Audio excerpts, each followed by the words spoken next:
2012년 7월 요르단 정부는 국경에서 15km 떨어진 사막 지역에 난민 캠프를 설치했습니다.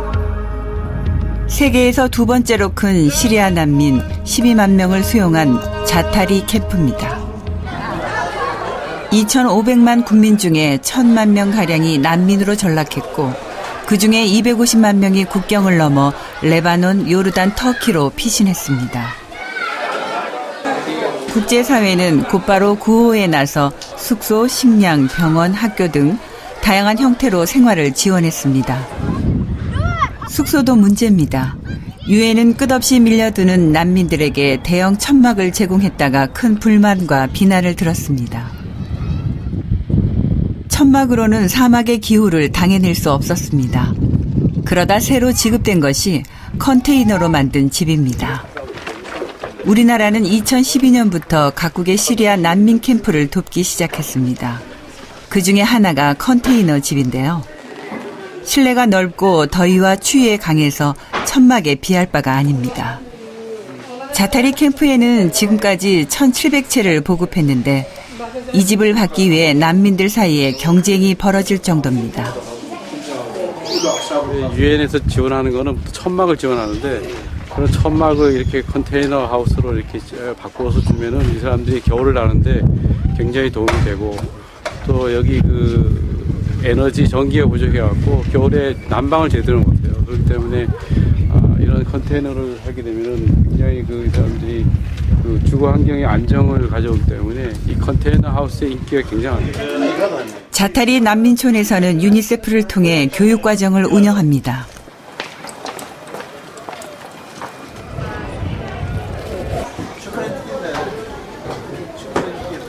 식량이나 집처럼 학교도 열악한 형편입니다. 기부금 지원이 넉넉지 않다 보니 외국 교과서의 교실은 콩나물 시루 수준이죠. 아이들에게는 하루하루가 고역입니다. 오후 1시에 시작한 수업은 4시면 끝납니다. 초점 없는 눈빛으로 교실에 앉아있던 학생들은 이제 더 이상 할 일이 없습니다.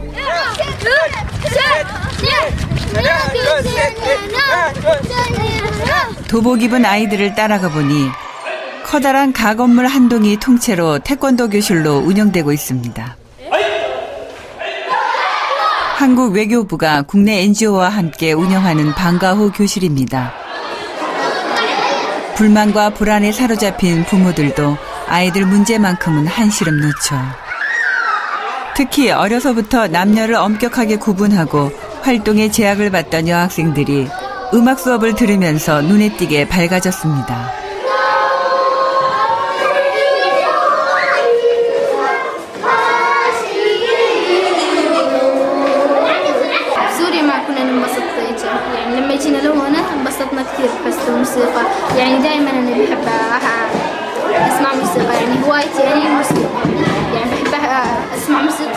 이들이 방과후에 할 일이 없어갖고 자칫 비행 청소년으로 볼 가능성이 많이 있었거든요. 이들한테 뭔가 할. 시청자 여러분 안녕하십니까? 진취적인 청의 기운 그리고 온화한 양의 기운이 한데 어우러지는 을미년 청량의 해 여러분께 인사드립니다. 새해에도 복 많이 받으시고요. 기원하시는 모든 일 잘 이루어내시길 소망하겠습니다. 자, 2015년 첫 라이브 모파인 만큼 과연 어떤 분을 모셔야 할까 저희들이 참 고민을 많이 했는데요. 그렇게 해서 모시게 된 분 바로 제 옆에 와 계십니다.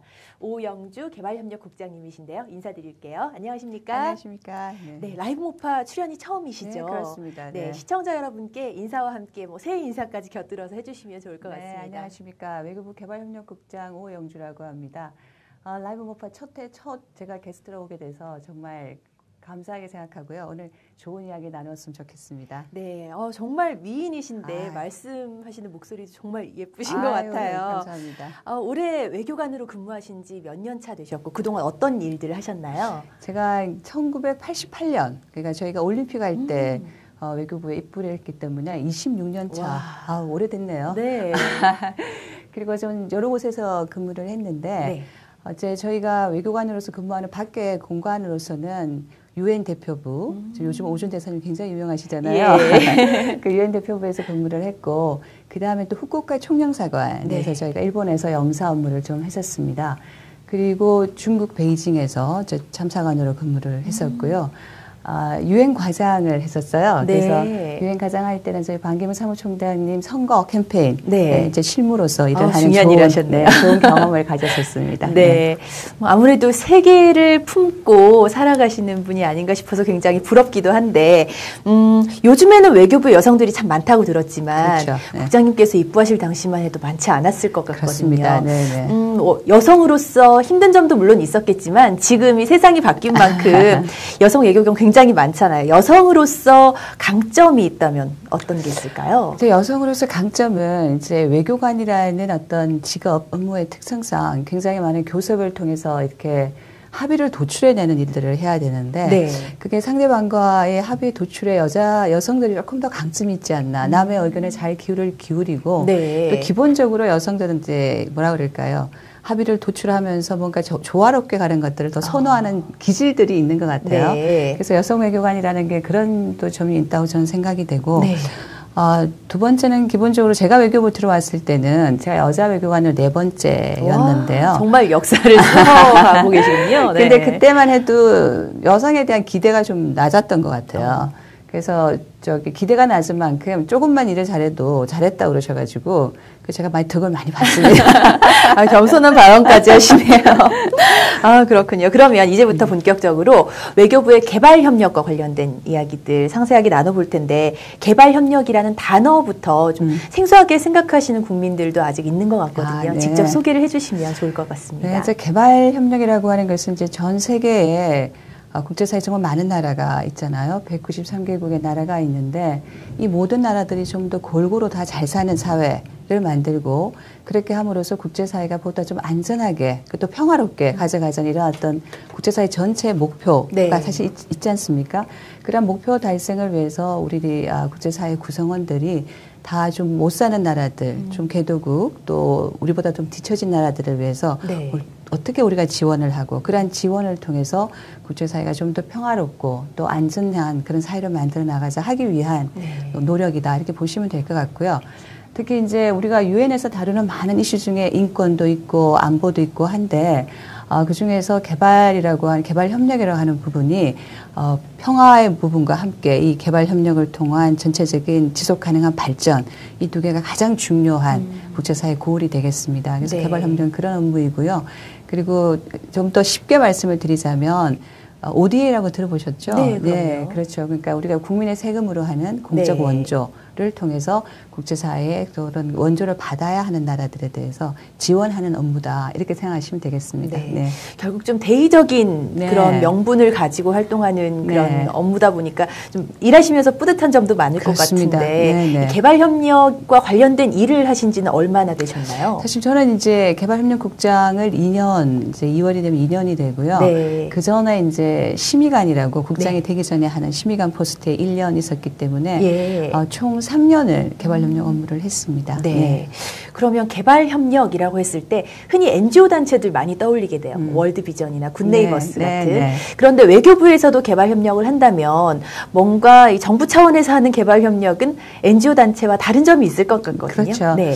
그래서 제가 아까 이제 말씀을 드릴 때 이 개발협력이 정부에서 하는 것은 정부의 세금을 가지고 그리고 ODA라고 하는 공적 원조를 가지고 지원하는 것이다. 네. 그것이 가장 이제 좀 다른 점이라고 할 수 있겠죠. NGO들은 기본적으로 이제 여러 가지 기금을 모집해서 네. 이렇게 개인적으로 또는 그 기구가 그 기구 차원에서 어려운 곳을 가서 이제 이렇게 지원하는 게 있다면 네. 우리 그 공적 원조를 담당하는 우리 정부의 임무는 네. 정부의 세금을 가지고 그리고 국가 대 국가의 관계에서 네. 그러니까 우리나라가 어떤 나라를 도와주는 그런 형식이 되겠습니다. 하지만 요즘의 개발 협력에 있어서는 정부가 하는 개발 협력뿐만 아니라 NGO들이나 여러 단체에서 하는 것도 굉장히 중요한 역할을 하고 있어서 네. 최근에는 정부가 하는 일과 NGO가 하는 일 간의 시너지를 내기 위한 노력들 또 그러한 업무들도 우리 개발협력국에 굉장히 중요한 이슈가 되겠습니다. 특히 외교부 개발협력국은 코이카라고 네. 들어보셨을 텐데요. 그 코이카가 우리가 정책, 그러니까 외교부 개발협력국이 정책을 담당하면 코이카는 개발협력국과 함께 이행을 담당하고 있습니다. 네. 그래서 코이카와 함께하는 일들이 정부가 하고 있는 일들 중에 굉장히 중요한 부분이다 이렇게 네. 말씀드릴 수 있겠습니다. 네, 국민의 세금으로 하는 일인 만큼 조금 더 공적인 일들에 많이 집중이 된다고 그렇습니다. 보면 네, 될까요? 그렇습니다. 네, 네. 그러면 우리나라 개발협력의 역사를 이제 네. 살펴보도록 할게요. 요즘 영화 국제시장이 굉장히 인기인데 네. 그때 시절을 되돌아보면 굉장히 우리나라 살기 어려웠는데 네. 또 외국으로부터 원조를 받는 입장이 있었잖아요. 네. 구체적으로 언제부터 언제까지 우리나라는 다른 나라로부터 원조를 받았습니까? 네. 저희가 이제 1945년 그러니까 우리가 이제 해방이 될 그때부터 사실 그 인도적 지원이라고 할 수 있는 뭐라 그럴까요? 뭐 식량이라든지 이런 것들을 원조를 받기 시작을 했었어요. 네. 원조 역사가 굉장히 길고 그리고 이제 저희가 2000년에 그 원조를 받는 나라라고 이렇게 되어 있는 공적인 리스트가 있습니다. 네. OECD에. 거기로부터 저희가 원조를 받지 않는 나라로 공식적으로 나왔기 때문에 네. 약 55년간 원조를 받았다라고 말씀드릴 수 있겠습니다. 네. 지금의 화폐 가치로 환산을 해봐야 되겠지만 그 당시 저희가 받았던 원조가 한 140억 불 정도로 지금으로 친다면 훨씬 더 많은 돈이 되겠죠. 그렇겠네요. 네. 그러면 2000년도에 우리나라가 원조를 받는 나라에서 탈피를 해서 네, 네. 이제 주는 나라로 그렇죠. 등재된 네. 건 언젠가요? 이제 주로 나라를 된 것은 사실 이제 저희가 원조를 주기 시작한 것은 꼭 뭐 선진국 돼서부터 준 건 아니고요. 네. 개도국으로서 원조를 받고 있던 1960년도에도 사실 개도국의 여러 사람들을 불러서 저희가 트레이닝도 하고 그런 일들을 많이 했었습니다. 네. 그래서 원조는 주기도 하고 받기도 한 역사가 꽤 오랫동안 있었고 네. 기본적으로 이제 원조를 정확하게 주는 나라로만 탈바꿈한 것은 2010년이 되겠습니다.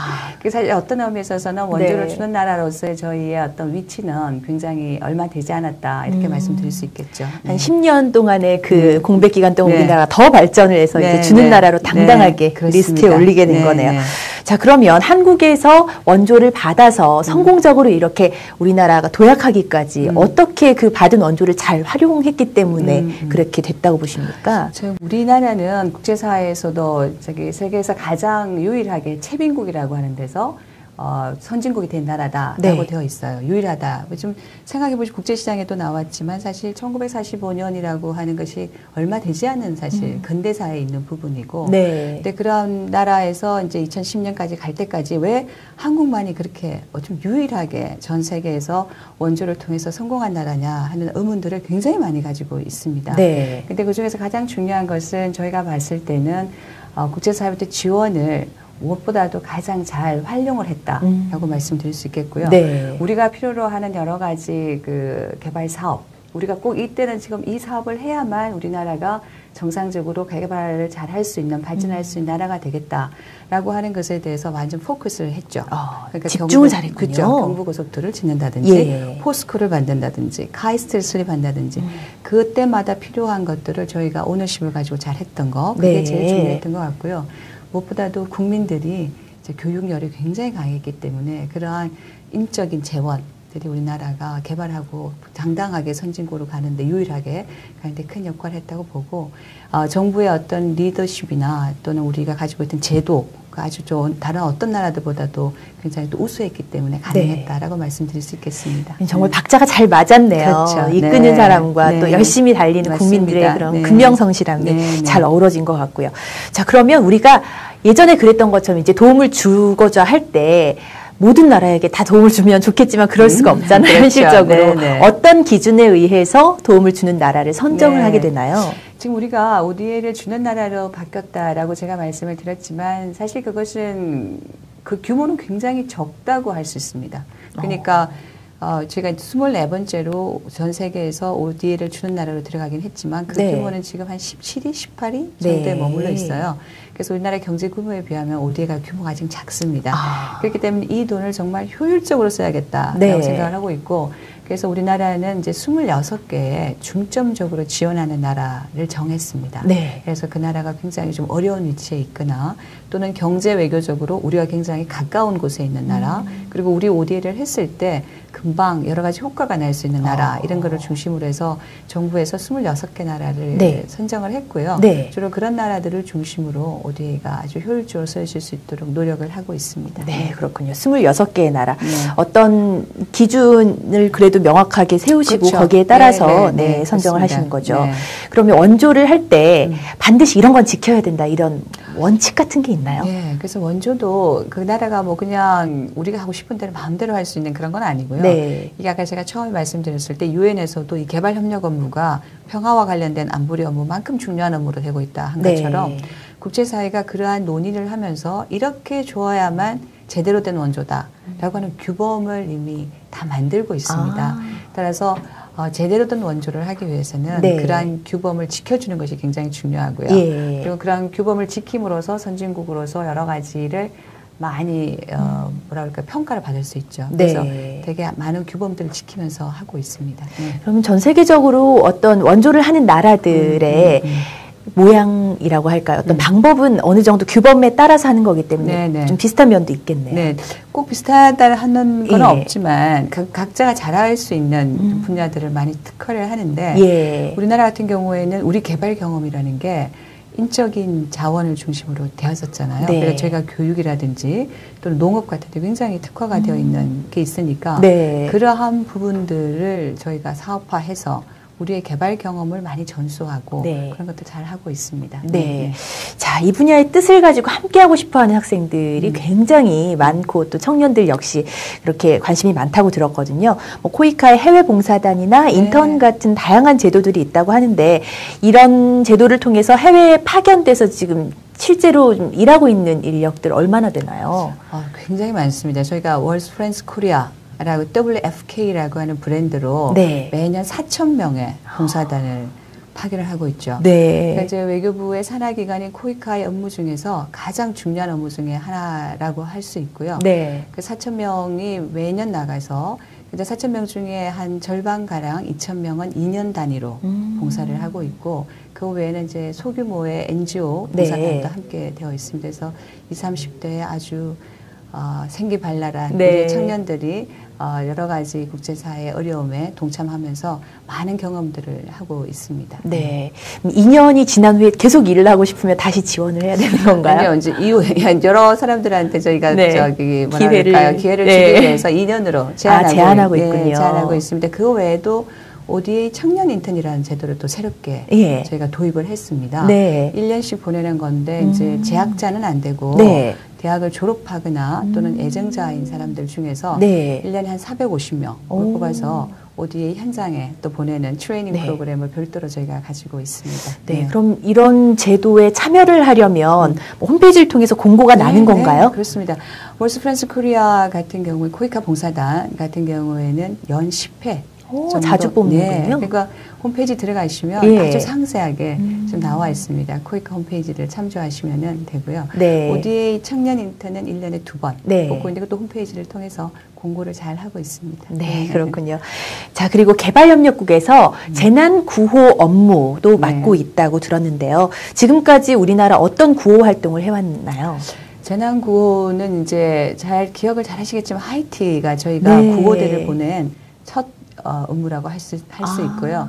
그 다음에 쓰나미 때도 보냈고, 예. 그리고 최근에 일본 2013년, 네. 그리고 최근에 유명해진 에볼라 보건 인력까지 네. 4차례 재난구호를 저희가 보냈습니다. 구호대를. 네. 한글 긴급구호대라고 부릅니다. 네. KDRT라고요. 네. 4차례 긴급구호대를 보낸 경험이 있고, 그 외에도 이제 국제사회의 그러한 그 재난의 유형들이 꼭 긴급 구호대가 아니라도 난민이 많이 발생한다든지 갑자기 홍수가 난다든지 해서 네. 여러 가지 재정적인 지원이 필요한 경우도 있거든요. 그래서 저희가 인도적 지원이라고 부릅니다. 그런 네. 인도적 지원도 굉장히 요즘 열심히 하고 있습니다. 네, 점점 더 활동하는 무대가 굉장히 넓어지고 네, 있는 것 그렇습니다. 같네요. 네. IT 같은 경우에는 그렇게 오래된 일은 아니잖아요. 한 그렇죠. 10년이 아직 안 됐으니까. 네, 네. 근데 그 이후로 계속 우리나라의 대한민국 긴급구대 네. 활동 활발해지고 네, 있다는 그렇습니다. 소식이군요. 네. 자, 그러면 이번 에볼라 위기 대응 보건 인력인 대한민국 긴급구호대 파견 역시 이 재난구호 업무 차원에서 파견이 된 거라고 보면 될까요? 그렇습니다. 네, 긴급 구호대 형식으로 정도로 저희가 파견을 했습니다. 네, 조금 다른 것이 이번엔 질병이잖아요. 예전 같은 경우에 정말 재난. 네, 그렇죠. 그랬는데 이제 국제사회의 재난이 굉장히 다양화되고 있다라고 네. 말씀을 드릴 수 있겠습니다. 예를 들어서 이제 예전 같은 경우에는 지금 말씀하신 대로 홍수가 났다. 네. 천연재난이 대부분, 자연재난이 대부분인데 예. 뭐 시리아의 난민 이슈나 뭐 이런 거 많이 들어보셨죠? 네. 이라크 이런 경우에는 그 나라에 분쟁이 일어나서 많은 난민이 생기고 고통받는 사람이 많이 생긴 거 네. 이런 것도 저희가 재난이라고 부르고 있고요. 그리고 이제 에볼라 같은 경우는 저는 감염병에 관한 재난은 사실 처음입니다. 예. 도와주러 가고 싶은 마음은 많으나 가서 또 본인도 감염이 돼서 생명을 잃을 수도 있는 그러한 아주 새로운 유형의 재난이었기 때문에 네.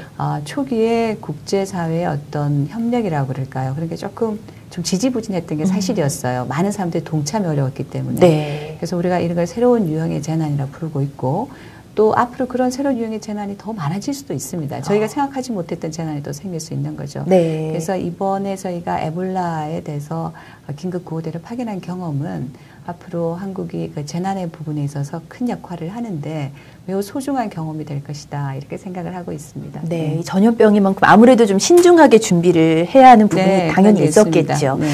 그러면 지금 에볼라로 인한 피해 상황을 좀 알아보면 좋을 것 같은데 얼마나 많은 사람이 감염이 됐고 사망자 수는 네. 어느 정도로 추정하고 있나요? 잘 아시다시피 이제 약간 서아프리카 국가들에 이게 굉장히 많이 이제 집중이 되어 있는 그런 네. 형식인데요. 2만 명 정도 감염자가 있었고요. 네. 한 8천 명 정도가 이미 사망을 했습니다. 아유. 그중에 이제 우리가 파견이 되어 있는 시에라레온이 네. 한 1만 명 정도 규모라고 말씀을 드릴 수 있겠습니다. 네. 하지만 감염사 수는 제일 많은데 네. 또 사망자 수는 상대적으로 적어서 지금까지 한 2,800명 정도가 사망한 걸로 집계가 되고 있습니다. 그렇군요. 네. 네. 비율로는 사망자 수가 감염자에 네. 비해서 적은 네, 적은 편이다. 편입니다. 네, 그렇군요. 네. 그러면 현재 보건 인력을 파견하고 있는 국가, 우리나라를 제외하고도 또 많을 거 아니에요? 네, 몇 개 네. 국가가 얼마만큼의 인력을 파견하고 있나요? 저희가 이제 이게 국가 단위로는 한 10개 국가가 가 있다고 보시면 되고요. 네. 우리처럼 이제 국가 단위로 파견하자. 네. 시간단은 10개 정도고 그 외에 이제 NGO들 통해서 개별적으로 가 있는 의료 인력들이 굉장히 많습니다. 네. 어떤 나라들이 파견을 한 건가요? 지금 사실 이제 미국, 영국, 프랑스가 굉장히 크게 파견을 했다고 보시면 되겠습니다. 미국은 네. 라이베리아에서 파견해서 주도적으로 업무를 하고 있고 예. 우리가 간 곳은 시에라레온, 네. 기니는 이제 프랑스가 들어가서 하고 있는데 네. 그 외에도 한국과 덴마크, 노르웨이 그리고 중국, 쿠바 이런 나라들이 지금 들어가서 열심히 하고 있죠. 네. 대부분 이 선진국의 대열에 올라 있는 나라들이 네. 또 가서 네. 활동을 열심히 하고 있군요. 그럼 나라별로 어떤 배정이라고 해야 될까요? 네, 어떤 네. 나라는 어떤 나라가 도와주겠다 이렇게 네. 정해놓은 어떤 규범이 있나요? 그거보다는 이제 이 에볼라 위기가 이제 발생을 하면서 이 대응하는 것들도 국제사회에서 이제 이렇게 급격하게 막 이렇게 조합이 되면서 이루어졌는데 예. 아까 말씀드린 것처럼 이제 라이베리아는 미국이 열심히 하니까 미국 쪽하고 이제 여러 가지 그 미국이 하는 세팅에 맞는 나라들, 미국이 주로 거기 에볼라 치료소를 짓고 네. 그 운영을 하는 방식에 많은 나라들이 갔는데 그게 네. 대규모로 파견하는 국가들이 많이 갔습니다. 독일. 예.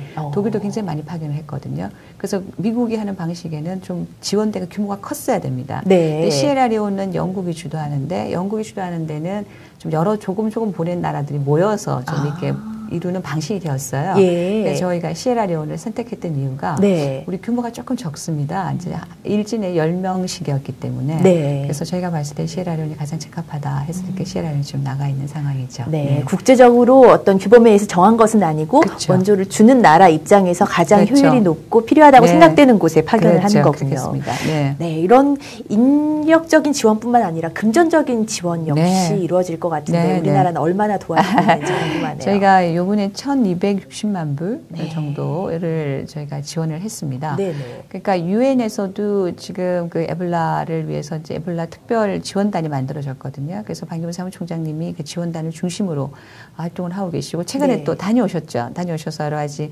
인사법이 또 화제가 되기도 했는데 네. 그래서 그런 이제 유엔에 대한 지원을 저희가 많이 하고 있고요. 그리고 이제 우리 그 에볼라 파견을 위해서 가 있는 보건 의료대가 가 있는 지역에 네. 이건 프리타운이라고 저희 그 시에라리온 수도 근처거든요. 거기 저희가 하고 있는 치료소에도 네. 저희가 운영 경비를 좀 냈고 최근에 이제 쿠바가 굉장히 많이 나가 있는데 예. 쿠바 의료진들이 굉장히 활동을 많이 하는데 네. 그게 굉장히 중요한 것은 의료진들을 보호하기 위한 보호복이 있어요. 네. 근데 그 보호복이 좀 모자란다 해서 저희가 또 지원을 좀 했었습니다. 그래서 네. 여러 가지 다양한 종류로 1,260만 불을 지원했고 굉장히 우리가 지원한 규모로 그러니까 네. 우리나라의 기준으로는 굉장히 많은 규모를 지원했다 말씀드릴 수 있습니다. 네, 그렇군요. 네. 자, 우리나라가 작년 12월에 일진을 파견을 하고 네. 얼마 전 며칠 전에 이진을 파견을 했는데 파견지가 시에라리온이라고 말씀해 주셨잖아요. 네. 규모가 일진이 10명이라고 하셨죠. 네. 이진은 이진도 10명, 네. 삼진까지 30명 규모입니다. 총 30명. 네, 네. 그러면 일정에 대해서 좀 설명해 주세요. 어떤 활동을 가서 하고 네. 언제 돌아오게 되는지. 네, 네. 이미 이제 일지는 가 있고 일지는 10월 24일이면 돌아오게 되어 있습니다. 네. 그러니까 1월 24일이면 돌아오게 되어 있고 예. 이진은 지금 영국에서 훈련을 받고 들어가게 되어 있고요. 네. 그렇게 되면 이진과 삼진이 다 끝나는 시점은 3월 중순이 좀 될 것 같아요. 네. 4주간씩 활동하게 되어 있거든요. 그러니까 일주를 영국에서 훈련받고 네. 현장에 들어가서 한 5일 정도의 현지 적응 기간을 가지고 네. 4주 동안 오퍼레이션을 하고 아. 돌아와서 21일 동안 격리 관찰을 하게 되어 있습니다. 네. 그래서 이게 참여하신 분들은 예. 총 7주가 되게 되어 있고 저희가 봤을 때는 3진까지 보내기 때문에 네. 3월 21일 날 전반적으로 모든 것들이 끝나게 되어 있습니다. 네. 네. 그러면 일진과 이진의 활동 기간이 현지에서 한 일주일 정도는 그렇습니다. 오버랩이 되도록 네, 그렇게 네. 그렇게 만들었습니다. 네, 네, 그렇군요. 네. 그리고 좀 깜짝 놀랐던 소식인데 얼마 네. 전에 우리 의료대원이 네. 구호 활동을 하다가 네. 손가락에 바늘이 스쳤다 그래서 네, 굉장히 네. 많은 국민들이 걱정을 했어요. 네, 네. 다행히 혈액 검사 결과 음성으로 3번이나 나와서 예, 너무 다행입니다. 그래서 네. 크게 문제 없이 해결되지 네. 않을까 생각하고 있습니다. 네, 정말 안심인데 네. 이런 현장에서 문제가 발생을 하면 어떤 과정을 거쳐서 대응을 하게 되나요? 지금 거긴 저희가 이게 의료대 파견에 대해서 저희가 결정을 할 때 제일 중요하게 생각했던 것은 바로 메데백이라고 부르는 그런 문제가 생겼을 때 네. 어떻게 긴급하게 후송할 것이냐 하는 것이었거든요. 예. 그래서 이미 사전에 계획을 다 짜고 들어갔습니다. 저희가 예. 이제 후송할 수 있는 수단을 갖고 있는 나라와도 MOU를 맺었고 또 영국하고 MOU를 맺어서 후송이 될 때는 EU 병원에 후송이 되고 또 EU 국가들이 좀 관리를 같이 해주는 네. 그런 패키지가 있는데 예. 거기에 저희가 이미 사인을 하고 들어갔기 때문에 그걸 잘 활용할 수 있는 그런 지금 시스템은 구비가 되어 있습니다. 네. 그래도 정해진 매뉴얼이 있었기 때문에 그렇죠. 빠른 조치가 네, 가능했던 그렇습니다. 것이군요. 네. 자, 혹시나 이 에볼라가 국내 유입될까봐 네, 많이 네. 걱정을 하시고 뭐 네. 퍼지는 나라 자체가 우리나라뿐만 아니라 없어야겠죠. 더 이상 이런 국내 유입에 대해서는 어떤 대응을 국가 차원에서 하고 있는지 여쭤보고 싶은데요. 그 부분은 사실 보건복지부가 하고 네. 있는 부분이고요. 보건복지부에서 굉장히 많은 대책들을 지금 세워두고 있고 그 감염이 이미 됐던 나라들, 예를 들어 시에라리온을 가셨다라고 네. 하면 들어오실 때 굉장히 엄격한 그래야겠죠. 절차를 이렇게 받게 돼 있고요. 네. 공항에서부터. 그리고 이미 많이 감염이 된다면은 치료할 수 있는 병원이 격리병원이 우리나라 17개 정도 된다고 하네요. 네. 그리고 500여 개 정도의 병상도 지금 완비가 되어 있습니다. 그래서 예. 이렇게 감염될 가능성이 있는 분의 추적 장치 같은 것도 잘 되어 있는 것 같고요. 네. 보건복지부가 만반의 준비를 하고 있다고 저는 알고 있습니다. 네, 네. 그 준비된 상황이 실제로 쓰여지지 않는 것이 가장 그럼요. 적합한 네, 그럴 것 그런 같습니다. 시나리오겠지만 네. 일단은 대비를 철저하게 하는 건 역시 네, 중요할 네. 테니까요. 자, 이렇게 파견된 분들 현지 일정이 모두 끝난 다음에 네. 우리나라로 들어와서 네. 현지 일상생활에 복귀하기까지 그 과정에 대해서 좀 상세하게 말씀해 주시면 좋을 것 같아요. 에볼라 바이러스의 잠복기는 21일로 알려져 있고요. 네. 그렇기 때문에 서울에 들어온 시기부터 21일 동안은 보건복지부에서 특별한 장소에서 이제 격리라기보다는 이제 아주 본질적으로 이렇게 자기들이 다른 장소에 있으면서 그 관찰을 받게 되겠습니다. 네. 20일 동안 관찰을 받게 되고 그 후에 아무 문제가 없으면 생활에 그냥 복귀가 가능하겠죠. 네. 다 그렇게 될 거라고 지금 생각을 하고 있습니다. 네. 네, 네. 정말 꼭 그래야겠죠. 네, 네, 네. 저희 SNS 통해서 네. 지금 방송 시청하시는 분들이 실시간으로 질문을 네, 주시거든요. 네, 그래서 네. 제가 직접 소개를 좀 해드리고 싶은데 심경희님 페이스북 통해서 질문을 주셨고요. 국장님께서 외교관으로서 가장 기억에 남았던 일은 무엇인가요? 아무래도 이 여성 국장님이시기 때문에 네, 네. 좀 더 관심이 많을 것 같습니다.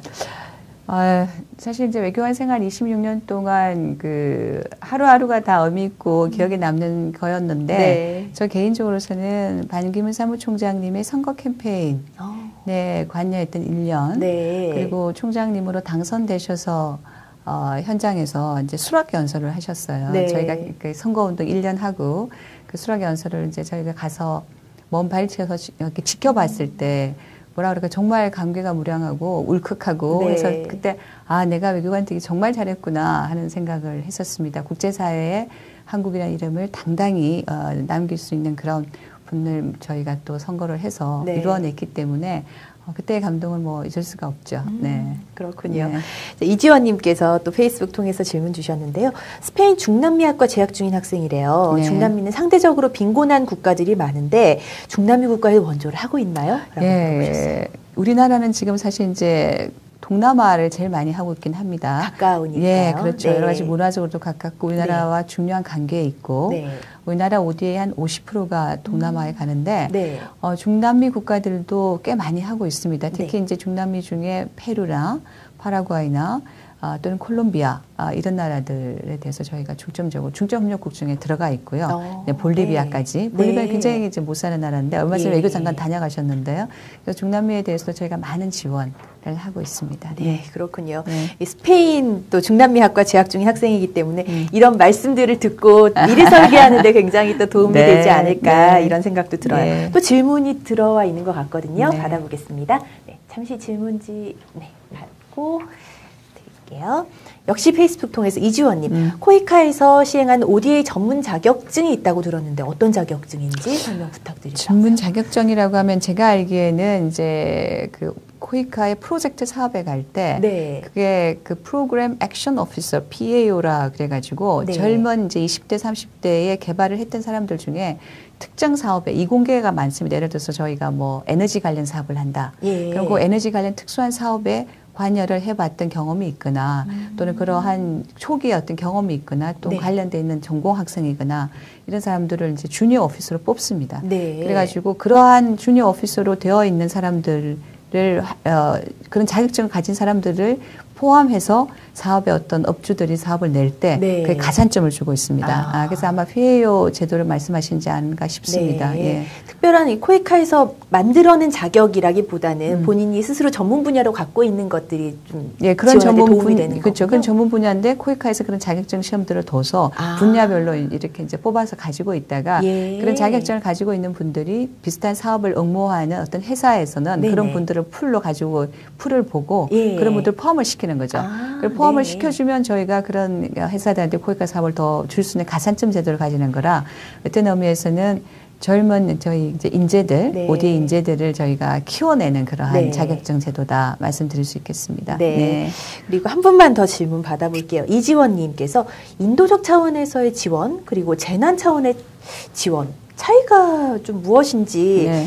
애매하시다고 하네요. 네, 네. 좀 예를 들어 설명해 주실 수 있는지 사실 물어보셨어요. 이제 인도적 지원은 그 재난에 대한 지원이다 이렇게 말씀드릴 수가 있습니다. 그러니까 인도적 지원 자체는 네. 모든 종류의 재난에 대한 지원이죠. 그러니까 재난의 종류가 다양하다 말씀드릴 수 있습니다. 네. 재난이라는 것은 현상이고요. 네네. 그다음에 우리가 하는 내용을 지원이라 부르는 건데 예. 재난의 유형에 보면은 이제 하이티와 같은 자연 재난이 있고 네. 우리 시리아와 같은 그러면서 분쟁에 따른 재난이 있는 거고 최근에 나온 에볼라와 같은 감염병에 의한 재난 네, 이렇게 네. 이제 세 가지 종류의 재난이 지금 사실 감염병에 재난 최근 재난이고 제가 네, 크게 네. 나눌 때는 자연 재난 그리고 그러는 분쟁에 따른 재난 네. 이렇게 나누어 있고 대개 자연 재난일 경우에는 긴급하게 뭐가 이루어져야 되기 때문에 그렇죠. 시간을 다투기 그렇죠. 때문에요. 긴급 구호 형식이 구호 형식이 들어가는 거고요. 네. 그렇지 않고 난민이나 이런 같은 경우에는 긴급하게도 이루어지지만 아주 지속적으로 그런 사람들을 저희가 돌봐야 되기 때문에 네. 그런 난민에 대한 지원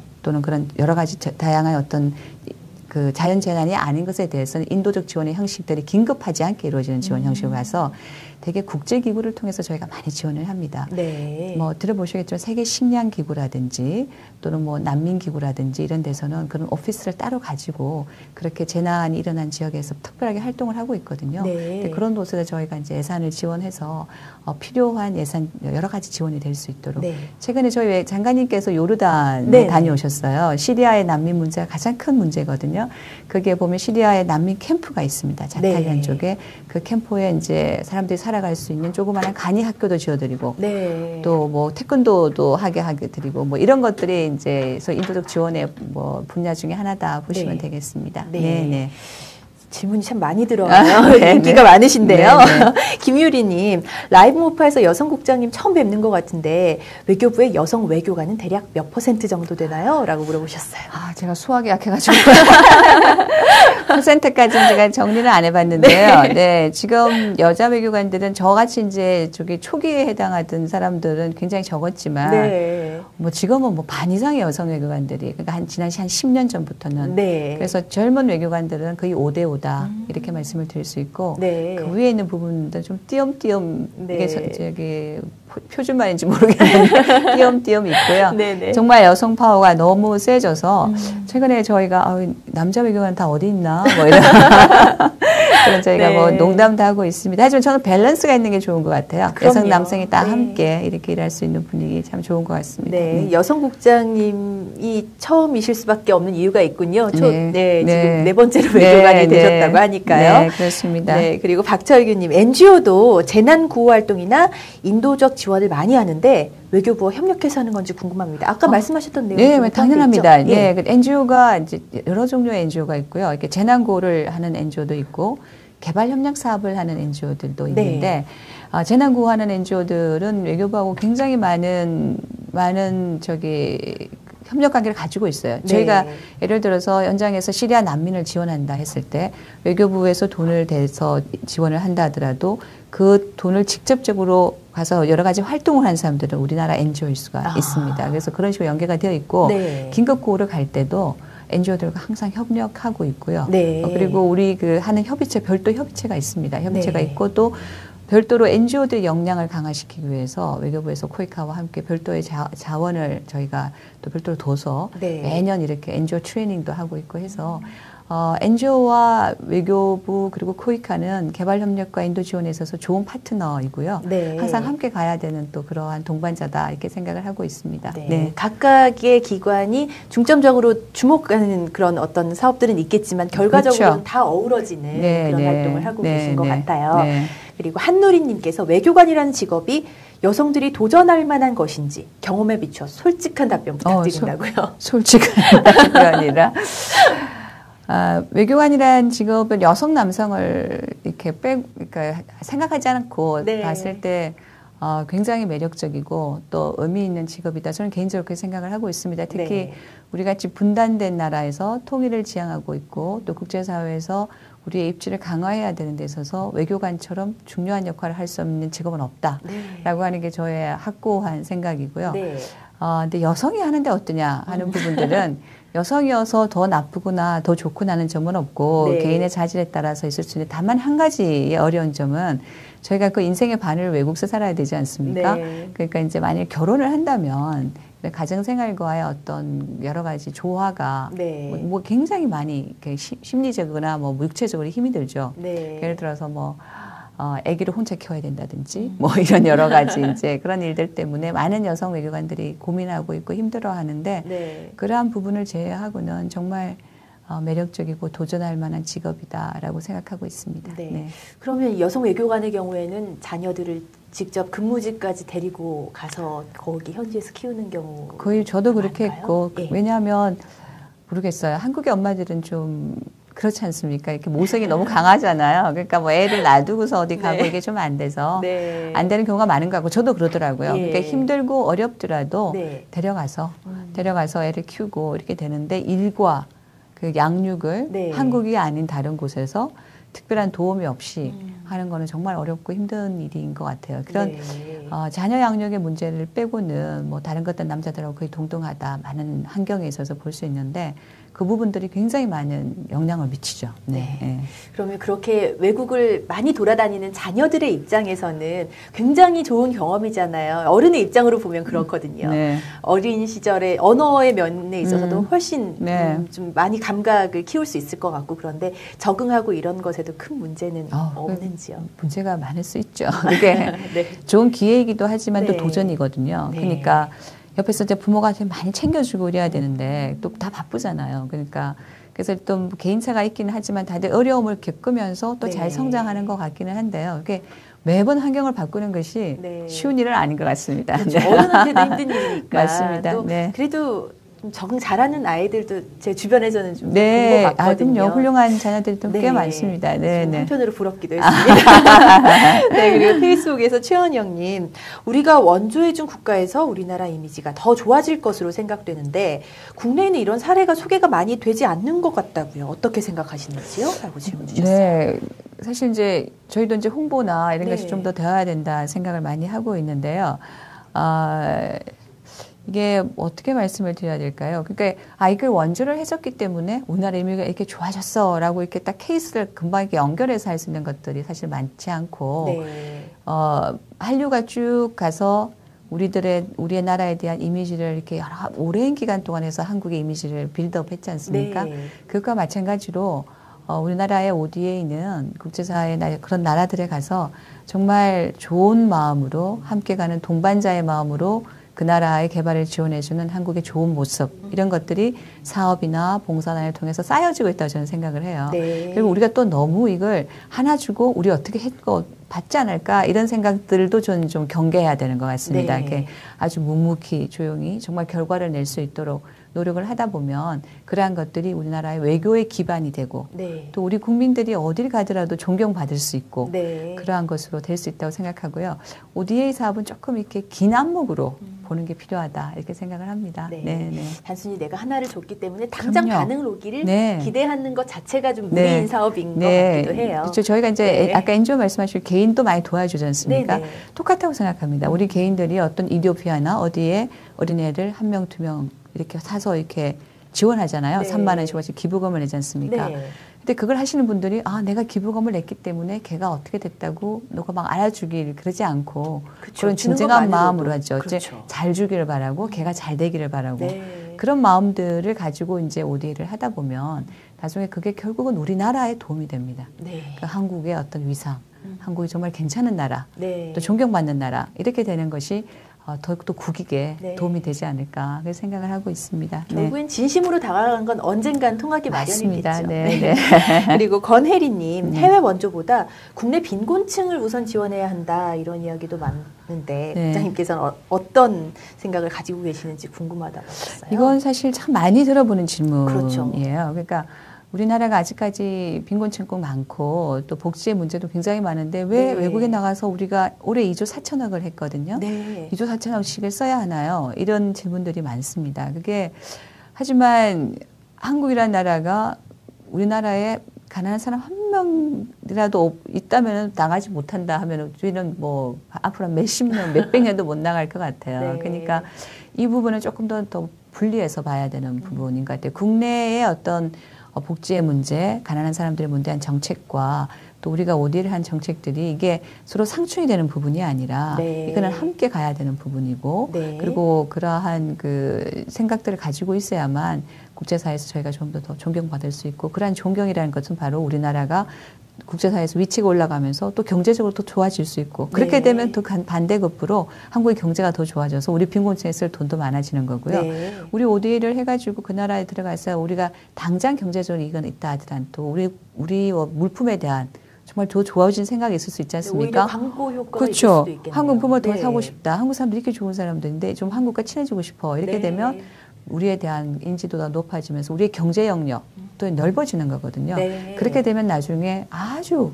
부가 효과적으로 아주 돌아서겠지만 우리나라의 빈곤층 해결에도 저는 연결이 된다 보고 네. 이제 저희가 성숙한 국제사회 시민이기 때문에 둘을 조금 분리해서 보는 게 어떨까 그런 네. 생각을 가지고 있습니다. 네. 여성 외교관이어서 처음에 서두에 소프트 파워 말씀하셨잖아요. 여자이기 때문에 좀 더 좀 친근하게 다가갈 수 있다는 그런 것의 연장선상인지 질문이 굉장히 좀 개인적으로 들어오고 있어요. 박사님. 외교관으로서 갖춰야 될 가장 큰 덕목이 무엇인지 또 장기간의 해외 체류 시 외로울 때 어떻게 극복했는지 알려달라고 말씀하셨습니다. 정말 가장 큰 덕목. 이거는 뭐 개인별로 다 다를 것 같아요. 외교관마다 다 다를 것 같은데 저는 일단 제일 중요한 거는 나라를 사랑하는 마음이죠. 외교관은 밖에 나가서 국가를 대표하기 때문에 한국에 대한 그 애정과 그런 애국심이 그게 저희가 뭐 젊은 세대들한테 약간 이렇게 약간 촌스럽고 오글거릴 수 있지만 정말 그런 기본이 돼야 된다고 생각을 하고요. 또 무엇보다도 부단히 또 공부하고 우리나라를 어떻게 하면은 우리가 갖고 있는 이슈를 어떻게 하면은 잘 설명하고 우리 쪽에 좋은 방법을 가져오도록 협상하고 타협할까 이것이 이제 외교관의 가장 큰 일이니까 끊임없이 국제적인 것에 대해서도 공부하고 우리 입장에 대해서도 공부하는 그런 역할들이 필요한 것 같은데 제일 중요한 건 소통할 수 있는 능력인 것 같아요. 그 외교도 사람이 하는 거라 그 사람과 내가 만나서 그쪽에 대해서 제 의견을 잘 이야기하고 그 사람이 잘 받아들여줘서 합의가 이루어지는 거잖아요. 그러면 이제 이렇게 둘이 만났을 때 이 사람 한 번 더 만나고 싶은 사람이다 라고 하는 그런 소통의 능력 또 인간적인 매력 뭐 그런 것들이 같이 갖춰줘야 되는 것 같아서 그렇게 보면 참 하기 어려운 직업인 것 같아요. 끝이 없겠네요. 네, 끝이 없습니다. 그래서 뭐 저희 후배들은 저보다 훨씬 더 훌륭해서 잘 하고 있더라고요. 외로울 때는 이럴 때 열심히 일을 해야 되는 것 같습니다. 의외의 답변인데요. 그래 가면 또 굉장히 그 해외 생활이 외롭기도 하지만 또 많은 또 기회가 있어요. 다른 문화에 접해볼 수도 있고 본인이 하기에 따라서는 정말 다양하고 다이나믹하기 때문에 좀 그렇게 긍정적인 측면을 좀 보는 게 중요한 것 같아요. 그러니까 좀 자기를 좀 더 다른 문화에 노출시키고 새로운 것도 좀 트라이를 해보고 그러다 보면은 외롭지 않을 수는 없겠지만 그런 시간들은 좀 적을 것 같고요. 대개 외교관들은 일이 좀 많습니다. 그래서 제가 보기엔 해외 나가도 뭐 외로울 틈이 또 결혼하면 애도 키워야 되니까 맞아요. 바빠서 외로울 틈이 없으실 경우가 훨씬 많겠네요. 그렇습니다. 정말 페이스북을 통해서 많은 분들이 관심을 가지고 질문을 주셨고 또 하나하나의 질문에 정말 성심성의껏 답변을 해주셔서 감사드려요. 자, 2015년 개발협력국에서는 과연 어떤 계획을 가지고 있는지 궁금하거든요. 마지막 질문으로 드리고 싶습니다. 저희가 2015년은 이제 개발협력국에 있어서 정말 중요한, 그러니까 한국 개발 협력을 해서 중요한 시기입니다. 왜냐하면 유엔에서 이제 박기문 사무총장님께서 주도하시고 계신데 2016년에서 그러니까 2030년간 앞으로 15년간의 국제사회의 개발 어젠다가 저게 확립이 채택이 되게 되어 있어요. 그래서 굉장히 중요한 그 회의가 있고 그 회의 자체가 이제 우리나라가 개발을 하는 데에서 앞으로 우리나라 개발 협력에 있어서도 저희 가이딩을 주기 때문에 그런 포스트 2015라고 부르는 국제회의가 있습니다. 그래서 그걸 준비하는 게 저희한테 굉장히 중요하고요. 그리고 또 우리나라는 5년 단위로 우리나라가 어떻게 개발 협력을 할 것인지 정부 계획을 짜고 있습니다. 그 정부 계획을 짜는 것이 이제 2010년에서 15년 끝났는데요.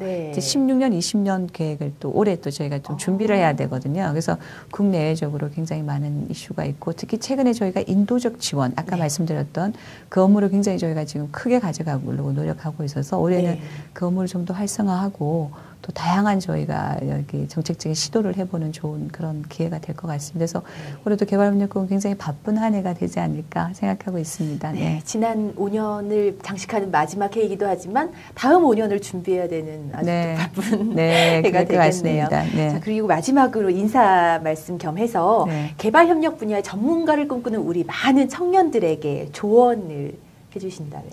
저는 제가 봤을 때 그 개발협력 업무라는 것은 가장 큰 매력이 본인이 생각하는 이상과 그리고 그 국가가 가지고 있는 어떤 계획과 전 세계가 나아가야 할 방향이 하나가 될 수 있는 그러한 매력적인 분야인 것 같습니다. 본인이 국제사회에 기여하고 남들을 도와주고 싶다는 생각이 우리 정부가 가지고 있는 ODA를 통해서 구현해야 될 목적과 맞아 있고 유엔이 또 구현하고 국제사회 전체가 잘 살아가야 되는 것과 맞춰 있는 정말 전세 뭐라 그럴까요? 그렇게 참 찾기 힘든 중요한 분야인 것 같습니다. 따라서 그러하게 여러한 생각을 가지고 있고 또 따뜻한 어떤 마음과 또 도전할 수 있는 여러 가지 그 능력을 갖추신 젊은 분들이 더 많이 챌린지를 할 수 있는 분야라고 생각을 하고요.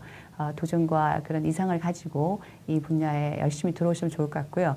개발 협력을 위해서 또 그러한 사람들을 위해서 외교부도 우리 청년들이 더 많이 일할 수 있는 그러한 분야들을 넓혀가도록 노력하도록 하겠습니다. 네. 네, 감사합니다. 지금까지 오영주 개발협력국장님 직접 모시고 외교부의 개발협력 그리고 에볼라 관련해서 대한민국 긴급구호대 파견에 대한 이야기까지 자세하게 나눠봤습니다.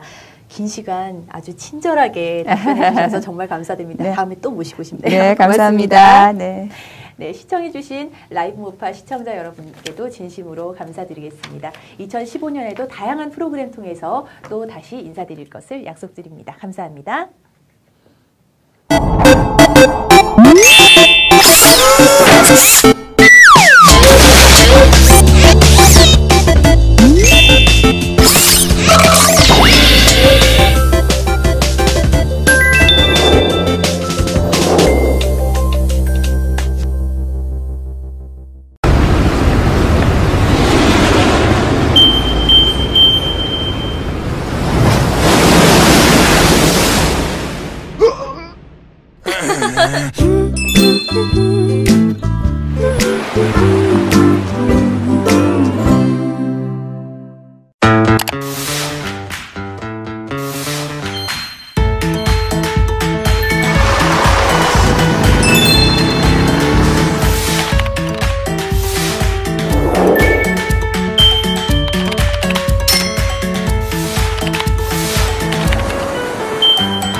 (2012년 7월) 요르단 정부는 국경에서 15km 떨어진 사막 지역에 난민 캠프를 설치했습니다. 세계에서 두 번째로 큰 시리아 난민 12만 명을 수용한 자타리 캠프입니다. 2,500만 국민 중에 1,000만 명가량이 난민으로 전락했고 그중에 250만 명이 국경을 넘어 레바논, 요르단, 터키로 피신했습니다. 국제사회는 곧바로 구호에 나서 숙소, 식량, 병원, 학교 등 다양한 형태로 생활을 지원했습니다. 숙소도 문제입니다. 유엔은 끝없이 밀려드는 난민들에게 대형 천막을 제공했다가 큰 불만과 비난을 들었습니다. 천막으로는 사막의 기후를 당해낼 수 없었습니다. 그러다 새로 지급된 것이 컨테이너로 만든 집입니다. 우리나라는 2012년부터 각국의 시리아 난민 캠프를 돕기 시작했습니다. 그중에 하나가 컨테이너 집인데요. 실내가 넓고 더위와 추위에 강해서 천막에 비할 바가 아닙니다. 자타리 캠프에는 지금까지 1,700채를 보급했는데 이 집을 받기 위해 난민들 사이에 경쟁이 벌어질 정도입니다. 유엔에서 지원하는 거는 천막을 지원하는데 그런 천막을 이렇게 컨테이너 하우스로 이렇게 바꾸어서 주면은 이 사람들이 겨울을 나는데 굉장히 도움이 되고 또 여기 그 에너지 전기가 부족해갖고 겨울에 난방을 제대로 못해요. 그렇기 때문에 이런 컨테이너를 하게 되면은 굉장히 그 사람들이 그 주거 환경의 안정을 가져오기 때문에 이 컨테이너 하우스의 인기가 굉장합니다. 자타리 난민촌에서는 유니세프를 통해 교육 과정을 운영합니다.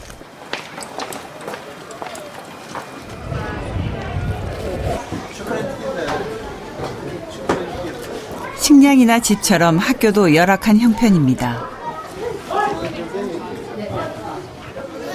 기부금 지원이 넉넉지 않다 보니 외국 교과서의 교실은 콩나물 시루 수준이죠.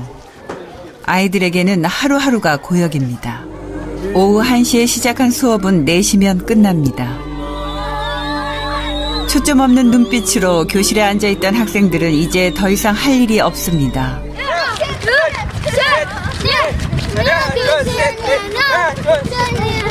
도복 입은 아이들을 따라가 보니 커다란 가건물 한 동이 통째로 태권도 교실로 운영되고 있습니다. 한국 외교부가 국내 NGO와 함께 운영하는 방과후 교실입니다.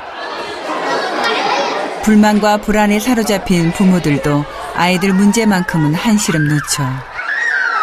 특히 어려서부터 남녀를 엄격하게 구분하고 활동에 제약을 받던 여학생들이 음악 수업을 들으면서 눈에 띄게 밝아졌습니다.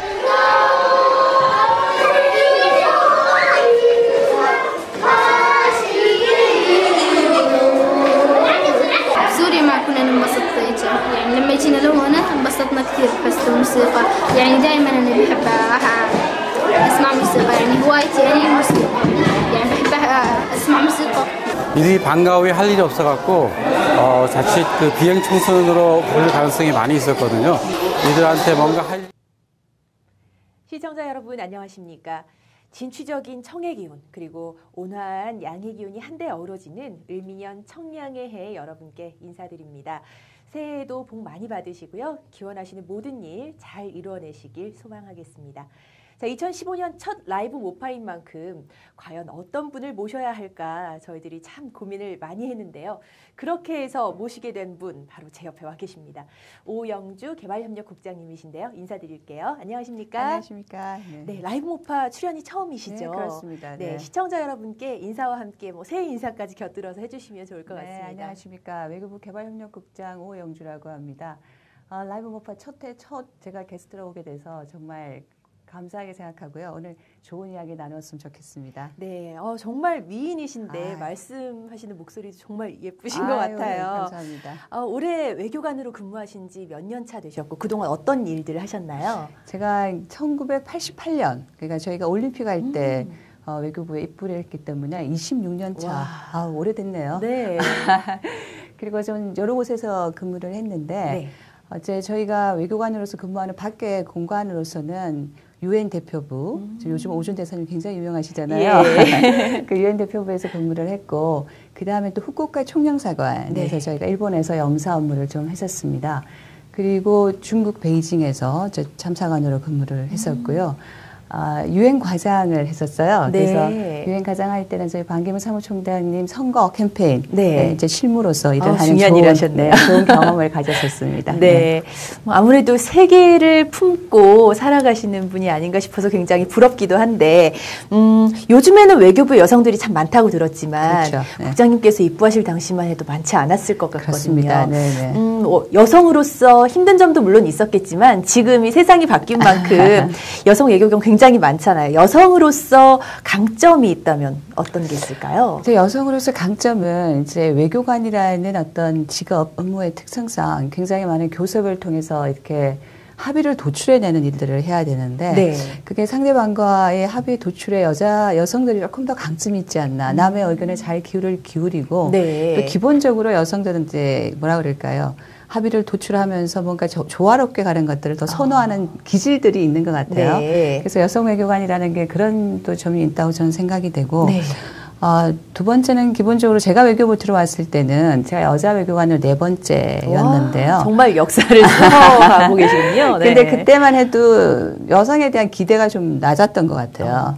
그래서 기대가 낮은 만큼 조금만 일을 잘해도 잘했다고 그러셔가지고 제가 덕을 많이 받습니다. 겸손한 발언까지 하시네요. 그렇군요. 그러면 이제부터 본격적으로 외교부의 개발협력과 관련된 이야기들 상세하게 나눠볼 텐데 개발협력이라는 단어부터 좀 생소하게 생각하시는 국민들도 아직 있는 것 같거든요. 직접 소개를 해주시면 좋을 것 같습니다. 이제 개발협력이라고 하는 것은 이제 전 세계에 국제사회에 정말 많은 나라가 있잖아요. 193개국의 나라가 있는데 이 모든 나라들이 좀 더 골고루 다 잘 사는 사회를 만들고 그렇게 함으로써 국제사회가 보다 좀 안전하게 또 평화롭게 가져가자는 이런 어떤 국제사회 전체의 목표가 사실 있지 않습니까?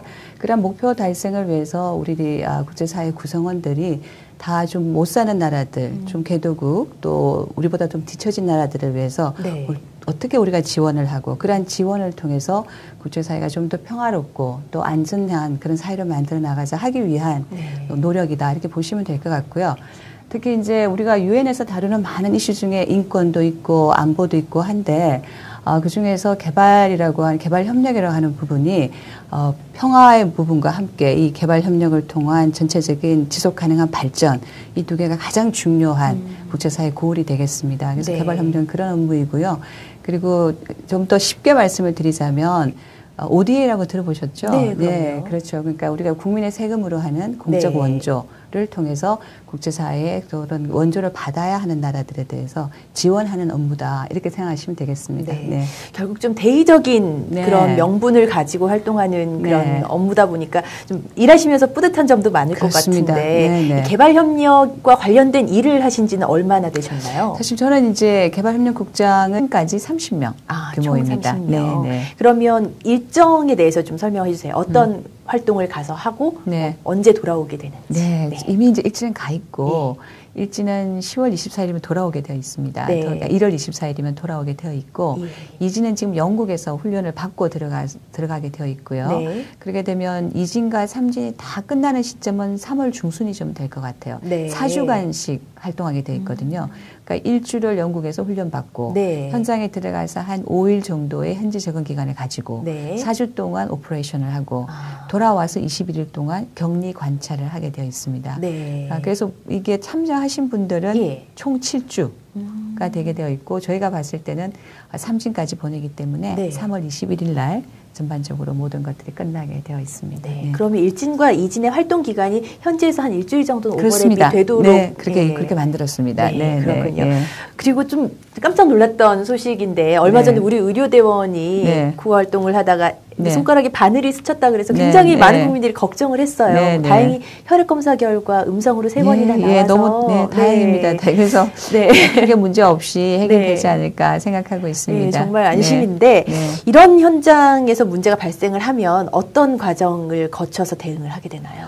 지금 거긴 저희가 이게 의료대 파견에 대해서 저희가 결정을 할 때 제일 중요하게 생각했던 것은 바로 메데백이라고 부르는 그런 문제가 생겼을 때 네. 어떻게 긴급하게 후송할 것이냐 하는 것이었거든요. 예. 그래서 이미 사전에 계획을 다 짜고 들어갔습니다. 저희가 예. 이제 후송할 수 있는 수단을 갖고 있는 나라와도 MOU를 맺었고 또 영국하고 MOU를 맺어서 후송이 될 때는 EU 병원에 후송이 되고 또 EU 국가들이 좀 관리를 같이 해주는 네. 그런 패키지가 있는데 예. 거기에 저희가 이미 사인을 하고 들어갔기 때문에 그걸 잘 활용할 수 있는 그런 지금 시스템은 구비가 되어 있습니다. 네. 그래도 정해진 매뉴얼이 있었기 때문에 그렇죠. 빠른 조치가 네, 가능했던 그렇습니다. 것이군요. 네.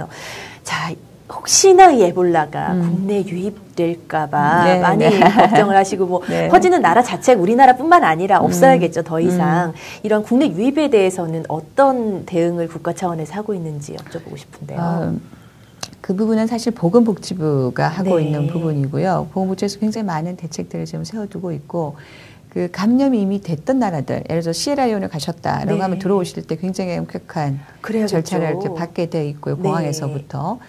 그리고 많이 감염이 된다면은 치료할 수 있는 병원이 격리병원이 우리나라 17개 정도 된다고 하네요. 네. 그리고 500여 개 정도의 병상도 지금 완비가 되어 있습니다. 그래서 예. 이렇게 감염될 가능성이 있는 분의 추적 장치 같은 것도 잘 되어 있는 것 같고요. 네. 보건복지부가 만반의 준비를 하고 있다고 저는 알고 있습니다. 네, 네. 그 준비된 상황이 실제로 쓰여지지 않는 것이 가장 그럼요. 적합한 네, 그럴 것 그런 같습니다. 시나리오겠지만 네. 일단은 대비를 철저하게 하는 건 역시 네, 중요할 네. 테니까요. 자, 이렇게 파견된 분들 현지 일정이 모두 끝난 다음에 네. 우리나라로 들어와서 네. 현지 일상생활에 복귀하기까지 그 과정에 대해서 좀 상세하게 말씀해 주시면 좋을 것 같아요. 에볼라 바이러스의 잠복기는 21일로 알려져 있고요. 네. 그렇기 때문에 서울에 들어온 시기부터 21일 동안은 보건복지부에서 특별한 장소에서 이제 격리라기보다는 이제 아주 본질적으로 이렇게 자기들이 다른 장소에 있으면서 그 관찰을 받게 되겠습니다. 네. 20일 동안 관찰을 받게 되고 그 후에 아무 문제가 없으면 생활에 그냥 복귀가 가능하겠죠. 네. 다 그렇게 될 거라고 지금 생각을 하고 있습니다. 네. 네, 네. 정말 꼭 그래야겠죠. 네, 네, 네. 저희 SNS 통해서 네. 지금 방송 시청하시는 분들이 실시간으로 질문을 네, 주시거든요. 네, 그래서 네. 제가 직접 소개를 좀 해드리고 싶은데 심경희님 페이스북 통해서 질문을 주셨고요. 국장님께서 외교관으로서 가장 기억에 남았던 일은 무엇인가요? 아무래도 이 여성 국장님이시기 때문에 네, 네. 좀 더 관심이 많을 것 같습니다. 사실 이제 외교관 생활 26년 동안 하루하루가 다 의미 있고 기억에 남는 거였는데, 네. 저 개인적으로서는 반기문 사무총장님의 선거 캠페인, 네, 관여했던 1년, 네. 그리고 총장님으로 당선되셔서 현장에서 이제 수락 연설을 하셨어요. 네. 저희가 그 선거운동 1년 하고 그 수락 연설을 이제 저희가 가서 먼 발치에서 이렇게 지켜봤을 때 뭐라 그럴까 정말 감개가 무량하고 울컥하고 네. 그래서 그때 내가 외교관 되기 정말 잘했구나 하는 생각을 했었습니다. 국제사회에 한국이라는 이름을 당당히 남길 수 있는 그런 분을 저희가 또 선거를 해서 네. 이루어냈기 때문에 그때의 감동을 뭐 잊을 수가 없죠. 네. 그렇군요. 네. 자, 이지원님께서 또 페이스북 통해서 질문 주셨는데요. 스페인 중남미학과 재학 중인 학생이래요. 네. 중남미는 상대적으로 빈곤한 국가들이 많은데 중남미 국가에 원조를 하고 있나요? 라고 물어보셨어요. 우리나라는 지금 사실 이제 동남아를 제일 많이 하고 있긴 합니다. 가까우니까요. 예, 그렇죠. 네. 여러 가지 문화적으로도 가깝고 우리나라와 중요한 관계에 있고 네. 우리나라 ODA의 한 50%가 동남아에 가는데 네. 중남미 국가들도 꽤 많이 하고 있습니다. 특히 네. 이제 중남미 중에 페루나 파라과이나 또는 콜롬비아 이런 나라들에 대해서 저희가 중점협력국 중에 들어가 있고요. 네, 볼리비아까지. 네. 볼리비아 네. 굉장히 이제 못 사는 나라인데 얼마 전에 예. 외교 잠깐 다녀가셨는데요. 그래서 중남미에 대해서도 저희가 많은 지원을 하고 있습니다. 네, 그렇군요. 네. 이 스페인 또 중남미학과 재학 중인 학생이기 때문에 이런 말씀들을 듣고 미리 설계하는데 굉장히 또 도움이 네, 되지 않을까 네. 이런 생각도 들어요. 네. 또 질문이 들어와 있는 것 같거든요. 네. 받아보겠습니다. 네, 잠시 질문지 받고 드릴게요. 역시 페이스북 통해서 이지원님, 코이카에서 시행한 ODA 전문 자격증이 있다고 들었는데 어떤 자격증인지 설명 부탁드립니다. 전문 자격증이라고 하면 제가 알기에는 이제 코이카의 프로젝트 사업에 갈 때 네. 그게 프로그램 액션 오피서 PAO라 그래가지고 네. 젊은 이제 20대 30대에 개발을 했던 사람들 중에 특정 사업에 이공계가 많습니다. 예를 들어서 저희가 뭐 에너지 관련 사업을 한다. 예. 그럼 그 에너지 관련 특수한 사업에 관여를 해봤던 경험이 있거나 또는 그러한 초기의 어떤 경험이 있거나 또 네. 관련돼 있는 전공 학생이거나 이런 사람들을 이제 주니어 오피서로 뽑습니다. 네. 그래가지고 그러한 주니어 오피서로 되어 있는 사람들을 그런 자격증을 가진 사람들을 포함해서 사업의 어떤 업주들이 사업을 낼 때 네. 그게 가산점을 주고 있습니다. 그래서 아마 PAO 제도를 말씀하시지 않을까 싶습니다. 네. 예. 특별한 이 코이카에서 만들어낸 자격이라기보다는 본인이 스스로 전문 분야로 갖고 있는 것들이 좀 그런 지원에 전문 도움이 되는 그렇죠. 거군요. 그런 전문 분야인데 코이카에서 그런 자격증 시험들을 둬서 분야별로 이렇게 이제 뽑아서 가지고 있다가 예. 그런 자격증을 가지고 있는 분들이 비슷한 사업을 응모하는 어떤 회사에서는 네네. 그런 분들을 풀을 보고 예. 그런 분들 포함을 시키는 거죠. 그걸 포함을 네. 시켜주면 저희가 그런 회사들한테 코이카 사업을 더 줄 수 있는 가산점 제도를 가지는 거라 어떤 의미에서는 젊은 저희 이제 인재들, 네. ODA 인재들을 저희가 키워내는 그러한 네. 자격증 제도다 말씀드릴 수 있겠습니다. 네. 그리고 한 분만 더 질문 받아볼게요. 이지원님께서 인도적 차원에서의 지원 그리고 재난 차원의 지원 차이가 좀 무엇인지 네. 애매하시다고 하네요. 네, 네. 좀 예를 들어 설명해 주실 수 있는지 사실 물어보셨어요. 이제 인도적 지원은 재난에 대한 지원이다 이렇게 말씀드릴 수가 있습니다. 그러니까 인도적 지원 자체는 네. 모든 종류의 재난에 대한 지원이죠. 그러니까 재난의 종류가 다양하다 말씀드릴 수 있습니다. 네. 재난이라는 것은 현상이고요. 네네. 그다음에 우리가 하는 내용을 지원이라 부르는 건데 예. 재난의 유형에 보면은 이제 하이티와 같은 자연 재난이 있고 네. 우리 시리아와 같은 그러면서 분쟁에 따른 재난이 있는 거고 최근에 나온 에볼라와 같은 감염병에 의한 재난 네, 이렇게 네. 이제 세 가지 종류의 재난이 지금 사실 감염병에 의한 재난은 최근 재난이고 제가 네, 크게 나눌 때는 자연 재난 그리고 그러는 분쟁에 따른 재난 2년 이제 2월이 되면 2년이 되고요. 네. 그 전에 이제 심의관이라고 국장이 네. 되기 전에 하는 심의관 포스트에 1년 있었기 때문에 예. 총 3년을 개발협력 업무를 했습니다. 네. 그러면 개발협력이라고 했을 때 흔히 NGO 단체들 많이 떠올리게 돼요. 월드비전이나 굿네이버스 네, 같은. 네. 그런데 외교부에서도 개발협력을 한다면 뭔가 이 정부 차원에서 하는 개발협력은 NGO 단체와 다른 점이 있을 것 같거든요. 그렇죠. 네. 그래서 제가 아까 이제 말씀을 드릴 때 이 개발협력이 정부에서 하는 것은 정부의 세금을 가지고 그리고 ODA라고 하는 공적 원조를 가지고 지원하는 것이다. 네. 그것이 가장 이제 좀 다른 점이라고 할 수 있겠죠. NGO들은 기본적으로 이제 여러 가지 기금을 모집해서 네. 이렇게 개인적으로 또는 그 기구가 그 기구 차원에서 어려운 곳을 가서 이제 이렇게 지원하는 게 있다면 네. 우리 그 공적 원조를 담당하는 우리 정부의 임무는 네. 정부의 세금을 가지고 그리고 국가 대 국가의 관계에서 네. 그러니까 우리나라가 어떤 나라를 도와주는 그런 형식이 되겠습니다. 하지만 요즘에 개발 협력에 있어서는 정부가 하는 개발 협력뿐만 아니라 NGO들이나 여러 단체에서 하는 것도 굉장히 중요한 역할을 하고 있어서 네. 최근에는 정부가 하는 일과 NGO가 하는 일 간의 시너지를 내기 위한 노력들 또 그러한 업무들도 우리 개발협력국의 굉장히 중요한 이슈가 되겠습니다. 특히 외교부 개발협력국은 코이카라고 네. 들어보셨을 텐데요. 그 코이카가 우리가 정책, 그러니까 외교부 개발협력국이 정책을 담당하면 코이카는 개발협력국과 함께 이행을 담당하고 있습니다. 네. 그래서 코이카와 함께하는 일들이 정부가 하고 있는 일들 중에 굉장히 중요한 부분이다 이렇게 네. 말씀드릴 수 있겠습니다. 네, 국민의 세금으로 하는 일인 만큼 조금 더 공적인 일들에 많이 집중이 된다고 그렇습니다. 보면 네, 될까요? 그렇습니다. 네, 네. 그러면 우리나라 개발협력의 역사를 이제 네. 살펴보도록 할게요. 요즘 영화 국제시장이 굉장히 인기인데 네. 그때 시절을 되돌아보면 굉장히 우리나라 살기 어려웠는데 네. 또 외국으로부터 원조를 받는 입장에 있었잖아요. 구체적으로 언제부터 언제까지 우리나라는 다른 나라로부터 원조를 받았습니까? 저희가 이제 1945년 그러니까 우리가 이제 해방이 될 그때부터 사실 그 인도적 지원이라고 할 수 있는 뭐라 그럴까요? 뭐 식량이라든지 이런 것들을 원조를 받기 시작을 했었어요. 우리 네. 원조 역사가 굉장히 길고 그리고 이제 저희가 2000년에 그 원조를 받는 나라라고 이렇게 되어 있는 공적인 리스트가 있습니다. 네. OECD에. 거기로부터 저희가 원조를 받지 않는 나라로 공식적으로 나왔기 때문에 네. 약 55년간 원조를 받았다라고 말씀드릴 수 있겠습니다. 네. 지금의 화폐 가치로 환산을 해봐야 되겠지만 그 당시 저희가 받았던 원조가 한 140억 불 정도 지금으로 친다면 훨씬 더 많은 돈이 되겠죠. 그렇겠네요. 네. 그러면 2000년도에 우리나라가 원조를 받는 나라에서 탈피를 해서 네, 네. 이제 주는 나라로 그렇죠. 등재된 네. 건 언젠가요? 이제 주로 나라를 된 것은 사실 이제 저희가 원조를 주기 시작한 것은 꼭 뭐 선진국이 돼서부터 준 건 아니고요. 네. 개도국으로서 원조를 받고 있던 1960년도에도 사실 개도국의 여러 사람들 불러서 저희가 트레이닝도 하고 그런 일들을 많이 했었습니다. 네. 그래서 원조는 주기도 하고 받기도 한 역사가 꽤 오랫동안 있었고 네. 기본적으로 이제 원조를 정확하게 주는 나라로만 탈바꿈한 것은 2010년이 되겠습니다. 그래서 사실 어떤 의미에 있어서는 원조를 네. 주는 나라로서의 저희의 어떤 위치는 굉장히 얼마 되지 않았다 이렇게 말씀드릴 수 있겠죠. 한 10년 동안의 그 공백 기간 동안 네. 우리나라가 더 발전을 해서 네, 이제 주는 네. 나라로 당당하게 네, 그렇습니다. 리스트에 올리게 된 네, 거네요. 네. 자, 그러면 한국에서 원조를 받아서 성공적으로 이렇게 우리나라가 도약하기까지 어떻게 그 받은 원조를 잘 활용했기 때문에 그렇게 됐다고 보십니까?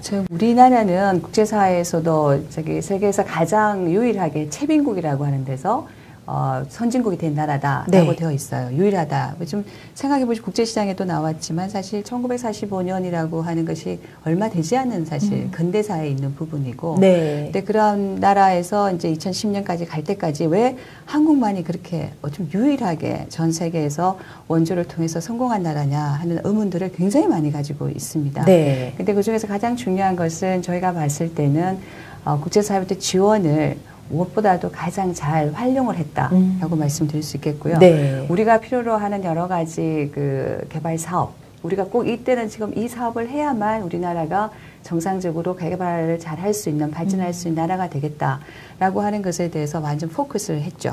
그러니까 집중을 잘했군요. 그렇죠. 경부고속도로를 짓는다든지, 예. 포스코를 만든다든지, 카이스트를 수립한다든지, 그때마다 필요한 것들을 저희가 오너십을 가지고 잘했던 거, 그게 네. 제일 중요했던 것 같고요. 무엇보다도 국민들이 이제 교육열이 굉장히 강했기 때문에 그러한 인적인 재원들이 우리나라가 개발하고 당당하게 선진국으로 가는데 유일하게 가는데 큰 역할을 했다고 보고 정부의 어떤 리더십이나 또는 우리가 가지고 있던 제도가 아주 좋은 다른 어떤 나라들보다도 굉장히 또 우수했기 때문에 가능했다라고 말씀드릴 수 있겠습니다. 정말 박자가 잘 맞았네요. 그렇죠. 이끄는 네. 사람과 네. 또 열심히 달리는 맞습니다. 국민들의 그런 네. 근명성실함이 네. 잘 어우러진 것 같고요.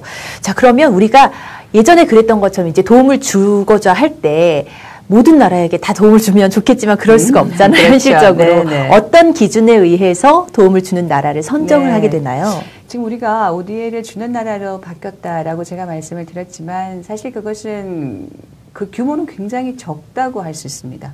그러니까 제가 24번째로 전 세계에서 ODA를 주는 나라로 들어가긴 했지만 그 네. 규모는 지금 한 17위, 18위 정도에 네. 머물러 있어요. 그래서 우리나라의 경제 규모에 비하면 ODA가 규모가 아직 작습니다. 그렇기 때문에 이 돈을 정말 효율적으로 써야겠다라고 네. 생각을 하고 있고 그래서 우리나라는 이제 26개에 중점적으로 지원하는 나라를 정했습니다. 네. 그래서 그 나라가 굉장히 좀 어려운 위치에 있거나 또는 경제 외교적으로 우리가 굉장히 가까운 곳에 있는 나라 그리고 우리 ODA를 했을 때 금방 여러 가지 효과가 날 수 있는 나라 이런 거를 중심으로 해서 정부에서 26개 나라를 네. 선정을 했고요. 네. 주로 그런 나라들을 중심으로 ODA가 아주 효율적으로 쓰여질 수 있도록 노력을 하고 있습니다. 네, 그렇군요. 26개의 나라. 네. 어떤 기준을 그래도 명확하게 세우시고 그렇죠. 거기에 따라서 네, 네, 네, 네, 선정을 그렇습니다. 하시는 거죠. 네.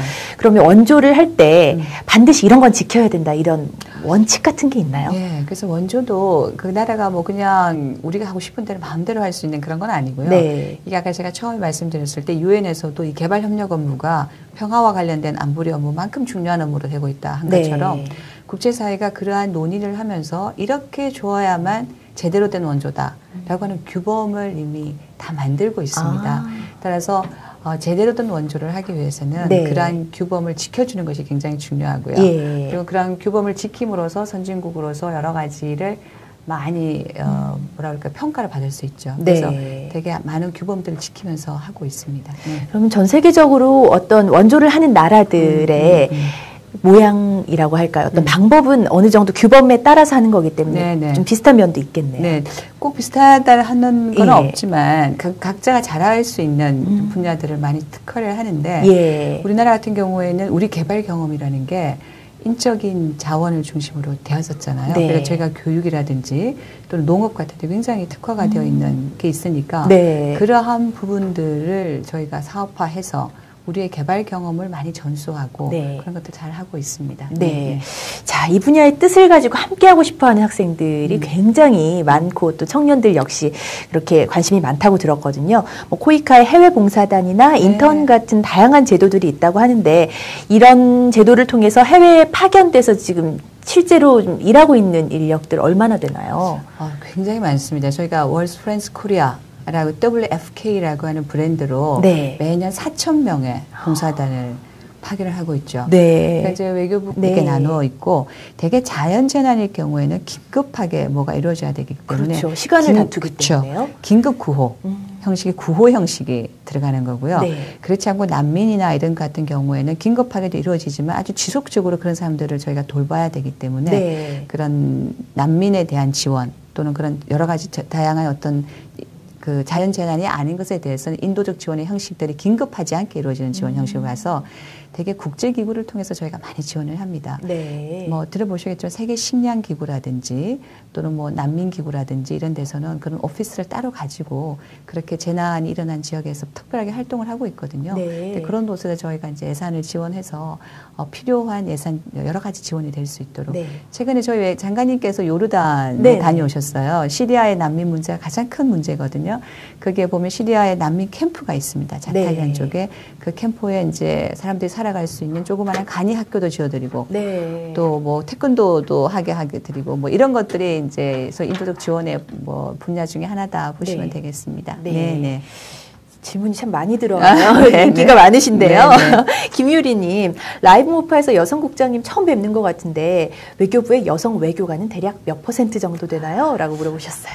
제가 수학이 약해가지고 퍼센트까지는 제가 정리를 안 해봤는데요. 네, 지금 여자 외교관들은 저같이 이제 초기에 해당하던 사람들은 굉장히 적었지만 네. 뭐 지금은 뭐 반 이상의 여성 외교관들이 그러니까 지난 10년 전부터는 네. 그래서 젊은 외교관들은 거의 5대5다 이렇게 말씀을 드릴 수 있고 네. 그 위에 있는 부분들은 좀 띄엄띄엄 네. 이게 저기 표준말인지 모르겠는데 띄엄띄엄 있고요. 네네. 정말 여성 파워가 너무 세져서 최근에 저희가 남자 외교관 다 어디 있나 뭐 이런 그런 저희가 네. 뭐 농담도 하고 있습니다. 하지만 저는 밸런스가 있는 게 좋은 것 같아요. 그럼요. 여성 남성이 다 네. 함께 이렇게 일할 수 있는 분위기 참 좋은 것 같습니다. 네, 여성국장님이 처음이실 수밖에 없는 이유가 있군요. 지금 네 번째로 외교관이 네, 오셨다고 하니까요. 네, 그렇습니다. 네, 그리고 박철규님, NGO도 재난 구호 활동이나 인도적 지원을 많이 하는데 외교부와 협력해서 하는 건지 궁금합니다. 아까 말씀하셨던 내용. 네, 당연합니다. 있죠? 네, NGO가 이제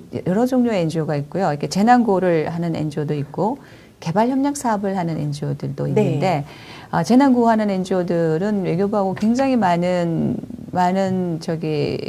협력 관계를 가지고 있어요. 네. 저희가 예를 들어서 현장에서 시리아 난민을 지원한다 했을 때 외교부에서 돈을 대서 지원을 한다 하더라도 그 돈을 직접적으로 가서 여러 가지 활동을 하는 사람들은 우리나라 NGO일 수가 있습니다. 그래서 그런 식으로 연계가 되어 있고 긴급 구호를 갈 때도 NGO들과 항상 협력하고 있고요. 그리고 우리 하는 협의체, 별도 협의체가 있습니다. 협의체가 있고 또 별도로 NGO들의 역량을 강화시키기 위해서 외교부에서 코이카와 함께 별도의 자원을 저희가 또 별도로 둬서 매년 이렇게 NGO 트레이닝도 하고 있고 해서 NGO와 외교부 그리고 코이카는 개발협력과 인도 지원에 있어서 좋은 파트너이고요. 항상 함께 가야 되는 또 그러한 동반자다 이렇게 생각을 하고 있습니다. 각각의 기관이 중점적으로 주목하는 그런 어떤 사업들은 있겠지만 결과적으로는 다 어우러지는 그런 활동을 하고 계신 것 같아요.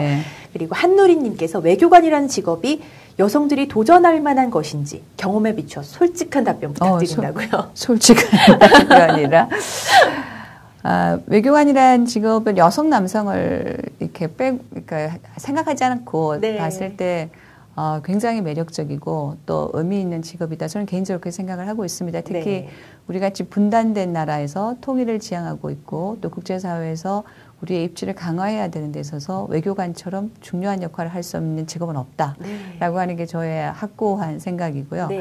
근데 여성이 하는데 어떠냐 하는 부분들은 여성이어서 더 나쁘거나 더 좋구나 하는 점은 없고 개인의 자질에 따라서 있을 수 있는데 다만 한 가지의 어려운 점은 저희가 그 인생의 반을 외국에서 살아야 되지 않습니까? 그러니까 이제 만약 결혼을 한다면 가정생활과의 어떤 여러 가지 조화가 뭐 굉장히 많이 이렇게 심리적이거나 뭐 육체적으로 힘이 들죠. 예를 들어서 아기를 혼자 키워야 된다든지 뭐 이런 여러 가지 이제 그런 일들 때문에 많은 여성 외교관들이 고민하고 있고 힘들어하는데 그러한 부분을 제외하고는 정말 매력적이고 도전할 만한 직업이다라고 생각하고 있습니다. 그러면 여성 외교관의 경우에는 자녀들을 직접 근무지까지 데리고 가서 거기 현지에서 키우는 경우 거의 저도 그렇게 했고 왜냐하면 모르겠어요. 한국의 엄마들은 좀 그렇지 않습니까? 이렇게 모성이 너무 강하잖아요. 그러니까 뭐 애를 놔두고서 어디 가고 이게 좀 안 돼서 안 되는 경우가 많은 것 같고 저도 그러더라고요. 그러니까 힘들고 어렵더라도 데려가서 애를 키우고 이렇게 되는데 일과 그 양육을 한국이 아닌 다른 곳에서 특별한 도움이 없이 하는 거는 정말 어렵고 힘든 일인 것 같아요. 그런 자녀 양육의 문제를 빼고는 뭐 다른 것들 남자들하고 거의 동등하다 많은 환경에 있어서 볼 수 있는데 그 부분들이 굉장히 많은 영향을 미치죠. 그러면 그렇게 외국을 많이 돌아다니는 자녀들의 입장에서는 굉장히 좋은 경험이잖아요. 어른의 입장으로 보면 그렇거든요.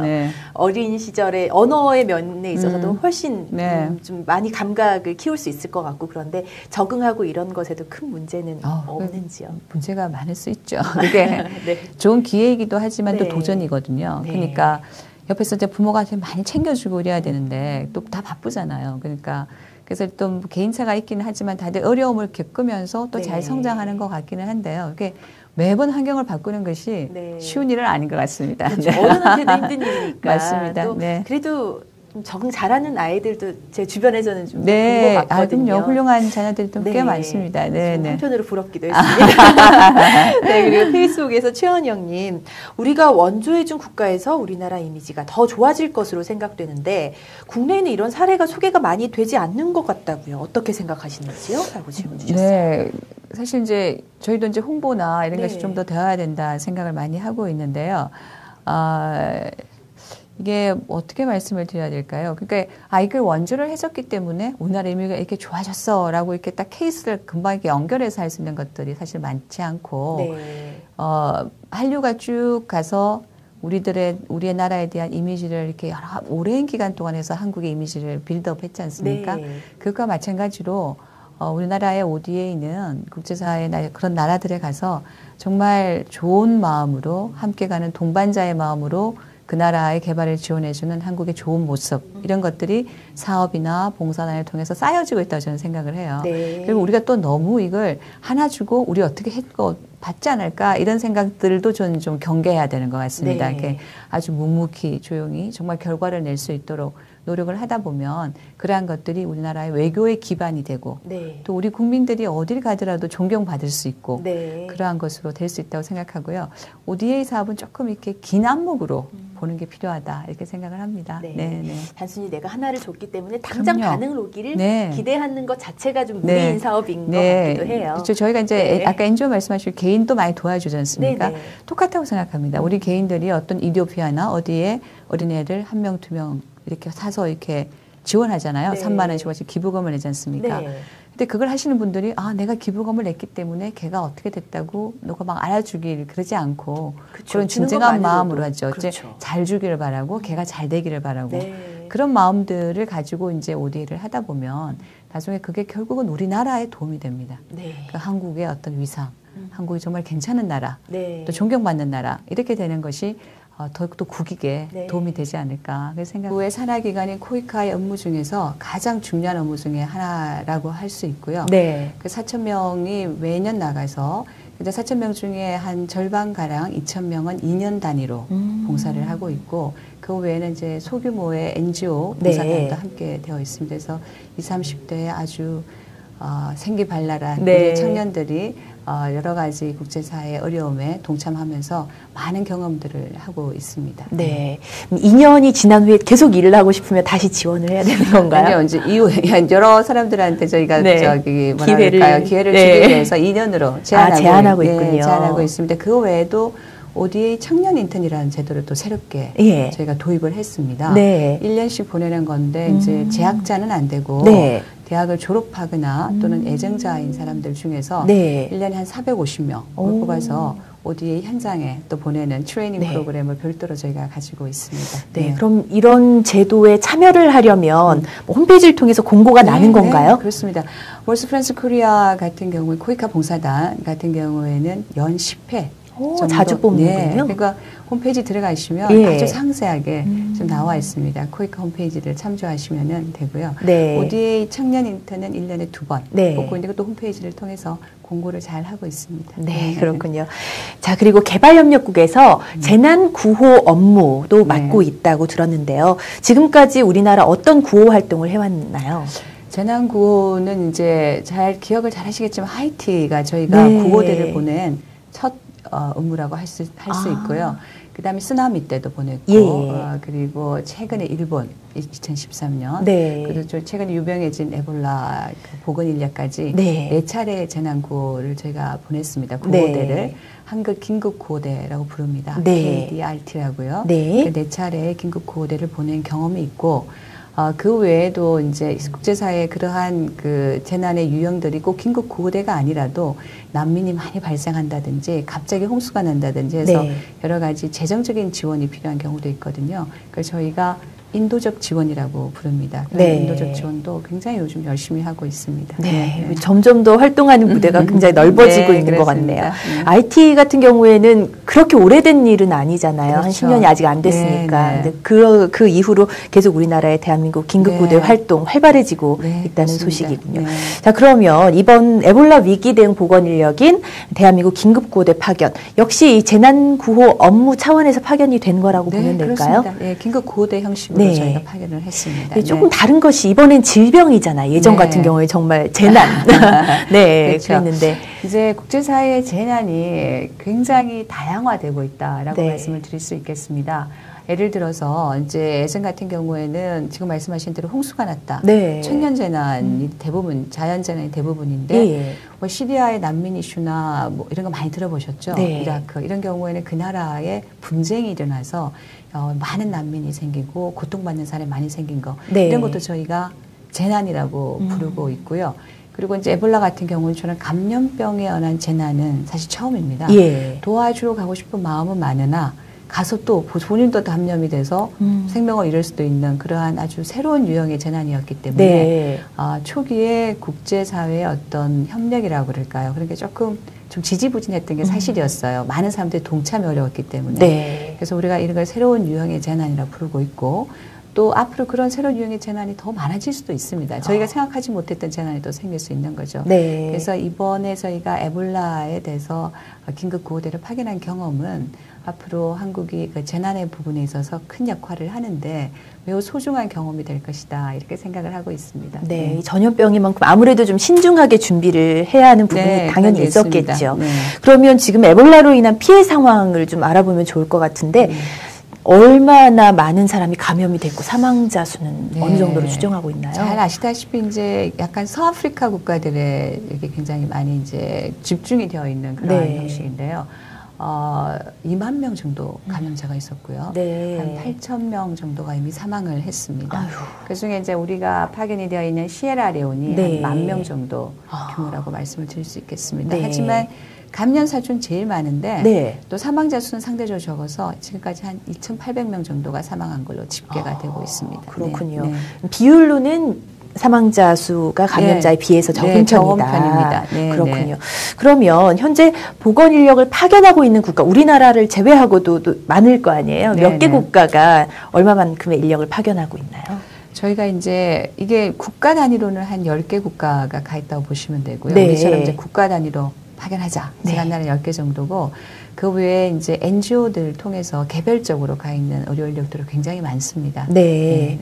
어떤 나라들이 파견을 한 건가요? 지금 사실 이제 미국, 영국, 프랑스가 굉장히 크게 파견을 했다고 보시면 되겠습니다. 미국은 네. 라이베리아에서 파견해서 주도적으로 업무를 하고 있고 예. 우리가 간 곳은 시에라레온, 네. 기니는 이제 프랑스가 들어가서 하고 있는데 네. 그 외에도 한국과 덴마크, 노르웨이 그리고 중국, 쿠바 이런 나라들이 지금 들어가서 열심히 하고 있죠. 네. 대부분 선진국의 대열에 올라 있는 나라들이 네. 또 가서 네. 활동을 열심히 하고 있군요. 그럼 나라별로 어떤 배정이라고 해야 될까요? 네, 어떤 네. 나라는 어떤 나라가 도와주겠다 이렇게 네. 정해놓은 어떤 규범이 있나요? 그거보다는 이제 이 에볼라 위기가 이제 발생을 하면서 이 대응하는 것들도 국제사회에서 이제 이렇게 급격하게 막 이렇게 조합이 되면서 이루어졌는데 예. 아까 말씀드린 것처럼 이제 라이베리아는 미국이 열심히 하니까 미국 쪽하고 이제 여러 가지 그 미국이 하는 세팅에 맞는 나라들, 미국이 주로 거기 에볼라 치료소를 짓고 네. 그 운영을 하는 방식에 많은 나라들이 갔는데 그게 네. 대규모로 파견하는 국가들이 많이 갔습니다. 독일. 예. 독일도 굉장히 많이 파견을 했거든요. 그래서 미국이 하는 방식에는 좀 지원대가 규모가 컸어야 됩니다. 네. 근데 시에라레온은 영국이 주도하는데 영국이 주도하는 데는 좀 여러 조금 보낸 나라들이 모여서 좀 이렇게 이루는 방식이 되었어요. 예. 그래서 저희가 시에라레온을 선택했던 이유가 네. 우리 규모가 조금 적습니다. 이제 일진에 10명씩이었기 때문에 네. 그래서 저희가 봤을 때 시에라레온이 가장 적합하다 해서 이렇게 시에라레온이 지금 나가 있는 상황이죠. 네. 국제적으로 어떤 규범에 의해서 정한 것은 아니고 그렇죠. 원조를 주는 나라 입장에서 가장 그렇죠. 효율이 높고 필요하다고 네. 생각되는 곳에 파견을 그렇죠. 하는 거군요. 그렇습니다. 네. 네, 이런 인력적인 지원뿐만 아니라 금전적인 지원 역시 네. 이루어질 것 같은데 네, 우리나라는 얼마나 도와주고 있는지 궁금하네요. 저희가 요번에 1,260만 불 네. 정도를 저희가 지원을 했습니다. 네네. 그러니까 유엔에서도 지금 그 에볼라를 위해서 이제 에볼라 특별 지원단이 만들어졌거든요. 그래서 방기문 사무총장님이 그 지원단을 중심으로 활동을 하고 계시고 최근에 네. 또 다녀오셨죠. 다녀오셔서 여러 가지 인사법이 또 화제가 되기도 했는데 네. 그래서 그런 이제 유엔에 대한 지원을 저희가 많이 하고 있고요. 그리고 이제 우리 그 에볼라 파견을 위해서 가 있는 보건 의료대가 가 있는 지역에 네. 이건 프리타운이라고 저희 그 시에라리온 수도 근처거든요. 거기 저희가 하고 있는 치료소에도 네. 저희가 운영 경비를 좀 냈고 최근에 이제 쿠바가 굉장히 많이 나가 있는데 예. 쿠바 의료진들이 굉장히 활동을 많이 하는데 네. 그게 굉장히 중요한 것은 의료진들을 보호하기 위한 보호복이 있어요. 네. 근데 그 보호복이 좀 모자란다 해서 저희가 또 지원을 좀 했었습니다. 그래서 네. 여러 가지 다양한 종류로 1,260만 불을 지원했고 굉장히 우리가 지원한 규모로 그러니까 네. 우리나라의 기준으로는 굉장히 많은 규모를 지원했다 말씀드릴 수 있습니다. 네, 그렇군요. 네. 자, 우리나라가 작년 12월에 일진을 파견을 하고 네. 얼마 전 며칠 전에 이진을 파견을 했는데 파견지가 시에라리온이라고 말씀해 주셨잖아요. 네. 규모가 일진이 10명이라고 하셨죠. 네. 이진은 이진도 10명, 네.